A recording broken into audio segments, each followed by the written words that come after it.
Europe के जितने countries हमको करने थे ज्योग्राफिकली हमने कर लिए। बाकी जो और कंट्री बच गए हैं उनकी थोड़ी सी मैपिंग आप जरूर कर लीजिएगा, कम से कम हर कंट्री की। जैसे अल्बानिया बच गया है, ठीक है, नॉर्दर्न मैसेडोनिया बच गया है, लिechtenstein बच गया, बुल्गारिया बच गया, ऐसे कई कंट्रीज बच गए हैं।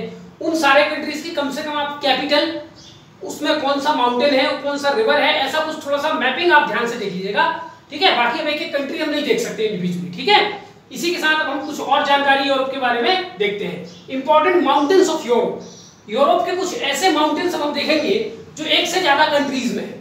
जो एक एक कंट्रीज में है वो तो हमने पढ़ लिया, ठीक है। जैसे पेनाइन इंग्लैंड में है, एपेनाइन इटली में है, पिंडस ग्रीस में है। तो ऐसे अब हम कुछ माउंटेन्स यहाँ पर देखेंगे जो एक से ज्यादा कंट्रीज में, जो मेजर माउंटेन्स कहलाते हैं। उसमें नंबर 1 आता है आल्प्स। यंग फोल्डेड माउंटेन है, जैसा हिमालय माउंटेन है, spread across 8 European countries. Europe के 8 देशों में फैला हुआ है। कौन कौन से देशों में फैला हुआ है, एक बार यूपीएससी पूछ लिया था, इसलिए आपको ध्यान रखना है। France, Italy, Switzerland, Austria, Monaco, लिechtenstein, जर्मनी और स्लोवेनिया, ये 8 देशों में आल्प्स पर्वत फैला हुआ है। इसकी हाईएस्ट पीक है माउंट ब्लैंक। ये माउंट ब्लैंक की हाइट जो है वो है 4808 मीटर, जो कि second highest peak of Europe है आफ्टर माउंट एल्ब्रूज, जो कि कॉकेसस माउंटेन में लोकेटेड है। इसकी लेंथ 1200 किलोमीटर। पासेस, इसमें कुछ इंपॉर्टेंट दर्रे बने हुए passes. Call Agnel, Saint Bernard,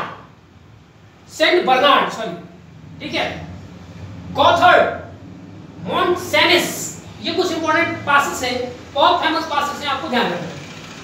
दूसरे नंबर में हम लोग देखते हैं कार्पेथियन माउंटेन। ये भी यंग फोल्डेड माउंटेन है, spread across eastern European countries. East Europe के कुछ देशों में फैला हुआ है। कौन कौन से देशों में है, Romania, Slovakia, Poland, Ukraine, Hungary और Serbia.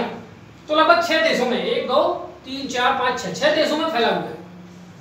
Third longest mountain range of Europe. Europe का तीसरा सबसे लंबा माउंटेन रेंज है आफ्टर यूराल, जो कि 2500 किलोमीटर लंबा है, और फिर स्कैंडिनेवियन माउंटेन जो कि 1700 किलोमीटर है, और ये है 1500 किलोमीटर, ये है 1200 किलोमीटर। इसकी जो हाईएस्ट पीक है कार्पेथियन माउंटेन की, वो है गैरलैक, 2655 मीटर इसकी हाइट है। कोई जरूरी नहीं है इसको याद रखना। इसमें एक इंपॉर्टेंट पास है आयरन गेट, ठीक। तीसरा इंपॉर्टेंट माउंटेन है कॉकेसस माउंटेन, बहुत इंपॉर्टेंट माउंटेन है। इसमें हाईएस्ट पीक है माउंट एल्ब्रूज, जो कि 5642 मीटर हाईएस्ट है, और ये पूरे यूरोप महाद्वीप का हाईएस्ट पीक है, ठीक है। तो I also highest peak of Europe. Countries, कौन कौन से कंट्री में ये माउंटेन फैला हुआ है, Russia, Georgia, Armenia, Azerbaijan, Turkey and Iran. यानी कुछ यूरोप के देशों में है और कुछ एशिया के देशों में है। यानी हम ये मान सकते हैं कि कॉकेसस माउंटेन यूरोप और एशिया के बीच में बॉर्डर बनाने का काम भी करता है, ठीक है। जिसमें रसिया, जॉर्जिया, आर्मेनिया, ये 3 हो गए यूरोप के कंट्री, अजरबैजान, टर्की और ईरान, ये हो गए आपके एशिया के कंट्री, ठीक है। तो ये कॉकेसस माउंटेन जो कि यूरेशिया महाद्वीप का माउंटेन है, केवल यूरोप का या केवल एशिया का नहीं। चलिए हम देखते हैं इंपॉर्टेंट रिवर्स ऑफ यूरोप। सबसे इंपॉर्टेंट रिवर है डेन्यूब।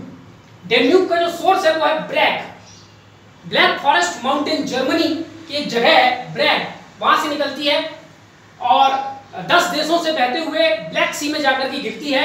इसकी जो टोटल लेंथ है वो 2850 किलोमीटर, जो कि सेकंड लॉन्गेस्ट रिवर है यूरोप का आफ्टर वोल्गा रिवर, ठीक। ये पासेस थ्रू कितने देशों से बहता है, 10 देशों से, जो कि second highest number of countries है आफ्टर नाइल रिवर।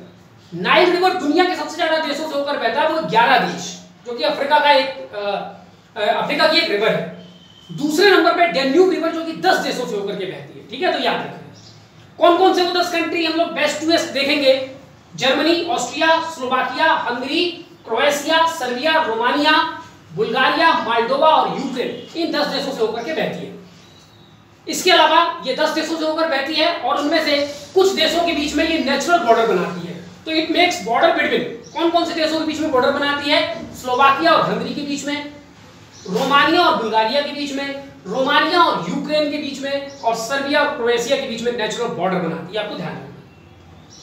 कुछ महत्वपूर्ण कैपिटल जो यूरोप की हैं वो इसी नदी के किनारे हैं। जैसे ऑस्ट्रिया की राजधानी वियना इसी नदी के किनारे है, स्लोवाकिया की राजधानी ब्राटिस्लावा, सर्बिया की राजधानी बुडापेस्ट और नहीं, हंगरी की राजधानी बुडापेस्ट, सर्बिया की राजधानी बेलग्रेड और मोल्डोवा की राजधानी गैलाटी। ठीक है, तो 5 important capitals are located along Danube rivers. इसकी important tributaries Drava, Sava, Raba, मोराबा, Pruitt.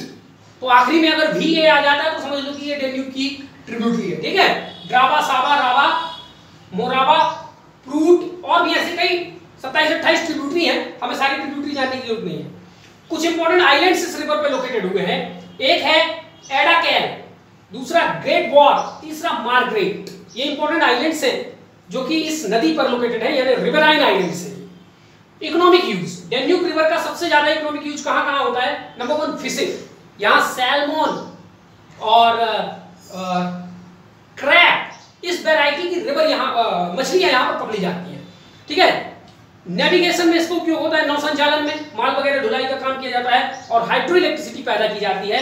तो डेन्यूब बहुत इंपॉर्टेंट रिवर है यूरोप की। कहां-कहां से गुजरती है, कौन-कौन से कंट्रीज, कौन-कौन से कैपिटल्स इस पे लोकेटेड है, ये आपको बहुत ध्यान रखना है। दूसरा राइन रिवर, जो हम इसके पहले पढ़ चुके हैं। ठीक है, फिर है रॉन रिवर।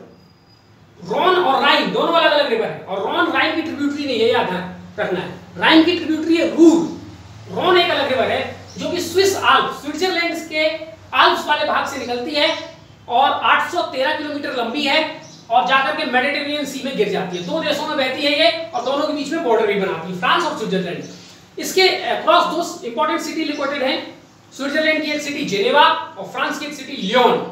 ठीक, इसी के साथ ये इंपॉर्टेंट रिवर, और इसके पहले एक टेबल हमने ऑलरेडी बनाया था जिसमें वोल्गा रिवर, ईब रिवर, ठीक है, और यूराल रिवर, ये सारी हमने वहां पर देख ही लिया था। चलिए कुछ इंपॉर्टेंट फैक्ट्स देखते हैं यूरोप के बारे में। लोएस्ट पॉइंट, हर कंट्री का आपको 2 पॉइंट याद रखना है, हाईएस्ट पॉइंट और लोएस्ट पॉइंट। तो यूरोप का हाईएस्ट पॉइंट है माउंट एल्ब्रूस और लोएस्ट पॉइंट है कैस्पियन सी, जो कि 20 मीटर बिलो सी लेवल से 20 मीटर नीचे। तो पूरे यूरोप का सबसे निचला जो स्थल है वो है कैस्पियन सी। फिर देखते हैं international border between France and Germany. Germany और फ्रांस के बीच में जो इंटरनेशनल बॉर्डर है उसका नाम है मैग्नेट लाइन। ठीक है, जैसे पोलैंड और जर्मनी के बीच में हिंडनबर्ग लाइन, ठीक है, या उसी को ऑर्डरनेस लाइन भी कहते हैं। राइन रिवर को कोल रिवर के नाम से भी जाना जाता है क्योंकि राइन के आसपास बड़े बड़े कोल फील्ड पाए जाते हैं। लोयस हम लोग ज्योग्राफी में पढ़ चुके हैं। लोयस क्या है? एक प्रकार की सॉइल होती है। तो इस लोयस, जो यूक्रेन में लोयस मिट्टी जो पाई जाती है, उसको ब्लैक अर्थ सॉइल के नाम से जाना जाता है। काली, एकदम काली मिट्टी होती है। Statue of Liberty was gifted by France to USA. France की आजादी में, मतलब फ्रांस तो आजादी था, यानी फ्रांस एक मोनार्क कंट्री था, उसको रिपब्लिक कंट्री बनाने में अमेरिका ने बड़ी मदद की थी फ्रांस की।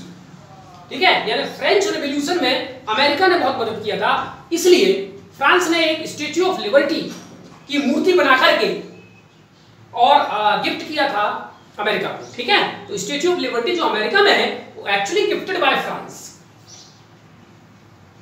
टोमाटीना फेस्टिवल, एक टोमाटीना फेस्टिवल स्पेन में बहुत फेमस है जिसमें टमाटर मारे जाते हैं।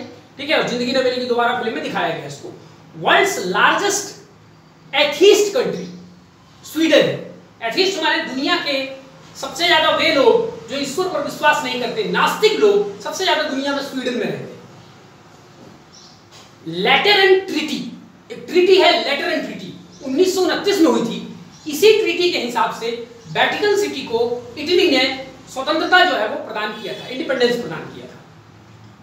मोंटे कार्लो एक फेमस ब्रांड है, फैशन ब्रांड, जो कि यूरोप के एक छोटे से देश मोनाको का है। ठीक है, तो ये तमाम जानकारियां हो गई। अब हम एक वीडियो इसमें और बनाएंगे जिसमें important international organisation of Europe, जिसमें यूरोपियन यूनियन और CIS बहुत इंपॉर्टेंट है, हम उनको समझेंगे और इसी के साथ हमारा यूरोप कॉन्टिनेंट खत्म हो जाएगा और उसके बाद हम लोग अफ्रीका शुरू करेंगे। Thank you.